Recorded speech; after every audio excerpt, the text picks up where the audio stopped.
Nizamabad rural assembly నియోజకవర్గం శాసనసభ్యుడు doctor Bhupathi Reddy ఆదేశాల మేరకు నేడు రాష్ట్ర ముఖ్యమంత్రి చిత్రపటానికి పాలాభిషేకం చేస్తూ స్వీట్లు పంచుకుని సంబరాలు నిర్వహించుకున్నారు. డిచ్పల్లి మండల కాంగ్రెస్ అధ్యక్షులు అమృతాపూర్ గంగాధర్ ఆధ్వర్యంలో ఈ కార్యక్రమాన్ని నిర్వహించారు. తెలంగాణ రాష్ట్రంలో ఎన్నికల సందర్భంలో కాంగ్రెస్ పార్టీ అగ్రనేత రాహుల్ గాంధీ వరంగల్ డిక్లరేషన్ సభలో ప్రకటన చేశారు. 2 లక్షల రైతు రుణమాఫీ కార్యక్రమాన్ని తెలంగాణ రాష్ట్రంలో కాంగ్రెస్ పార్టీ అధికారంలోకి వచ్చాక రాష్ట్ర మంత్రి వర్గ కేబినెట్లో చర్చించి రుణమాఫీ కార్యక్రమాన్ని ప్రారంభించిన నేపథ్యంలో నిజామాబాద్ రూరల్ అసెంబ్లీ నియోజకవర్గం శాసనసభ్యులు డాక్టర్ భూపతి రెడ్డి ఆదేశాల మేరకు నేడు ముఖ్యమంత్రి చిత్రపటానికి పాలాభిషేకం నిర్వహించి స్వీట్లు పంచి సంబరాలను డిచ్పల్లి మండల కాంగ్రెస్ అధ్యక్షులు అమృతాపూర్ గంగాధర్ ఆధ్వర్యంలో నిర్వహించారు. ఈ కార్యక్రమంలో కాంగ్రెస్ కార్యకర్తలు ఎడ్ల ఆనంద్, ధర్మగౌడ్, డిచ్పల్లి ఎంపీపీ చిన్నోల నర్సయ్య, అంబర్ సింగ్, విండో చైర్మన్లు రామచంద్రగౌడ్, నాగార్జున, సాయిరెడ్డి, దత్తాద్రి, రైతులు తదితరులు పాల్గొన్నారు.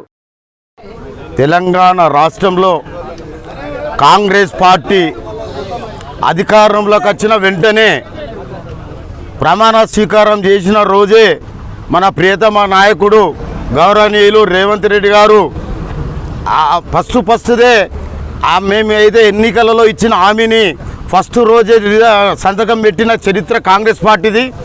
6 గ్యారంటీలలో ఈరోజు 5 గ్యారంటీలు ఇవాళ అమలులోకి వచ్చినాయంటే ఈరోజు కాంగ్రెస్ పార్టీ ఏదైతే చెప్తుందో అది చెప్పిన మాట 100% తీర్స్తామనే భరోసా మన యొక్క తెలంగాణ రాష్ట్ర ప్రజలకు ఇవాళ ఏర్పడ్డది. ఇవాళ ఆర్టీసీ బస్సులో మహిళలకు ఉచితము, ఇవాళ 200 యూనిట్ కూడా ప్రతి ఒక్క పేద ఇంటికి వారికి 0 బిల్లు. ఇవాళ మేమేమైతే రైతుల భరోసాని కూడా ఇప్పుడు అతి తొందరలో మొన్న మేము అది కంప్లీట్ చేసినాం. ఇప్పుడు కూడా వచ్చే ఈ యొక్క వర్షాకాలపు పంటలకు కూడా రేవంత్ రెడ్డి గారు ఎవరైతే అకౌంట్లో వ్యవసాయదారులు ఉంటుందో వాళ్ళకు కూడా వేసే ఏర్పాటు చేస్తున్నాడు. కాబట్టి మేము 1 లక్ష రూపాయలు రుణమాఫీ ఏదైతే ఉన్నదో 2 లక్షల రుణమాఫీ ఈరోజు మా యొక్క నియోజకవర్గంలో మేము ఎక్కిన 6 నెలలలో ప్రతి ఒక్కళ్ళకు కళ్యాణ లక్ష్మి కానీ, పింఛను కానీ, ఈ యొక్క డెవలప్మెంట్ కానీ, ఈ యొక్క రైతులకు 2 లక్షల రుణమాఫీకి కానీ మా భూపతి రెడ్డి గారు పాటుపడినందుకు వారికి కూడా ప్రత్యేకంగా మేము పాలాభిషేకం చేసినాం.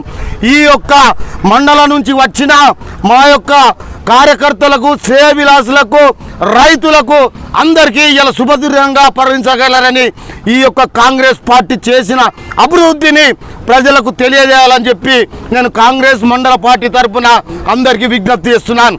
రాబోయే కాలంలో కూడా మేము ప్రతి ఎవరికి కష్టం వచ్చినా మా యొక్క రూరల్ టైగర్ అయిన రేకులపల్లి భూపతి రెడ్డి గారు అందరికీ ప్రజల అందుబాటులో ఉండి మీ అందరికీ సేవ చేస్తాడని కూడా నేను తెలియజేస్తూ ఈ అవకాశం ఇచ్చిన మీ అందరికీ ధన్యవాదాలు. జై కాంగ్రెస్. మరిన్ని అప్డేట్స్ కోసం మా ఛానల్ని సబ్స్క్రైబ్ చేయండి.